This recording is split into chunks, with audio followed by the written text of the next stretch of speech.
How do you connect with somebody over the phone? This right here is worth the entire time that you've been in here. What I'm about to say next changed my entire course of my sales history and made me a Medicare sales rock star. And this will make you a Medicare sales rock star, just as one key point. Okay? What is the best way to connect with someone? Ask them questions. Make a joke. Commonality. Listen. Commonality.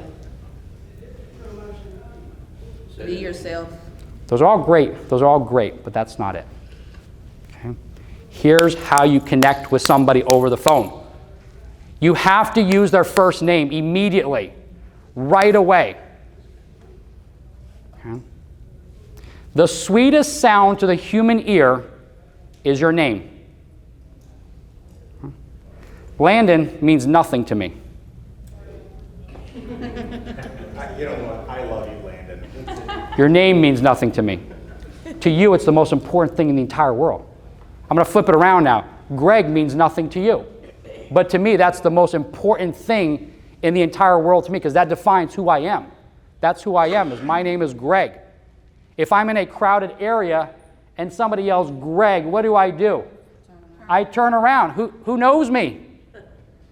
I realize, oh, there's another cool Greg here. I'm not the only cool Greg in this place.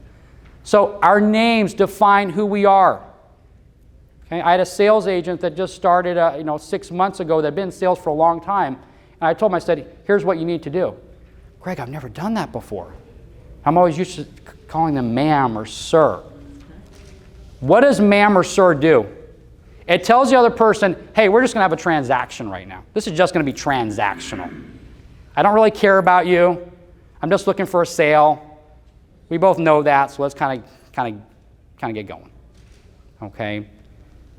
The first name, and this is something that you may not know, is the first name must be used throughout the entire phone call. Through the entire phone call. Okay? I pulled an old sales call of mine, and I pulled the middle part where I was actually in the pitch. Okay? I was in the pitch. I pulled 5 minutes of that phone call. And in those 5 minutes, I had said that person's first name 11 times. Because psychologically, what that does is this. Each time, and what's your name? George. George. Each time I say the name George, guess what? George is being attracted to me. And he's starting to like me. He doesn't know why yet. But guess what? The only people that call him George are his friends, people that he knows.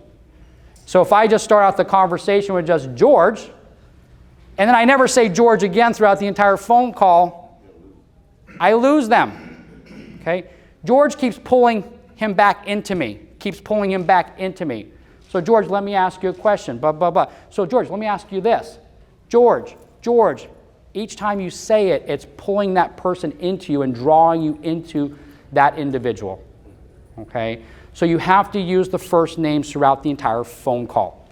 Not just at the beginning, not just at the end when they bring the check.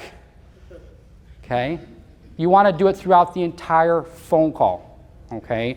You don't want to say ma'am or sir ever. If you don't know the other person's name, ask it. I am so sorry. I apologize. I didn't catch your name. I will not continue that conversation until I know that person's name. Okay? When you start the conversation out, here's another key point that you want to do. Okay? You want to start the conversation out with this. How have you been? So George, how have you been? Okay? I didn't say, George, how are you doing? Because George, how are you doing is a stop question. It stops it. George, how have you been is saying what? George is already starting to think, like, how do I know this guy?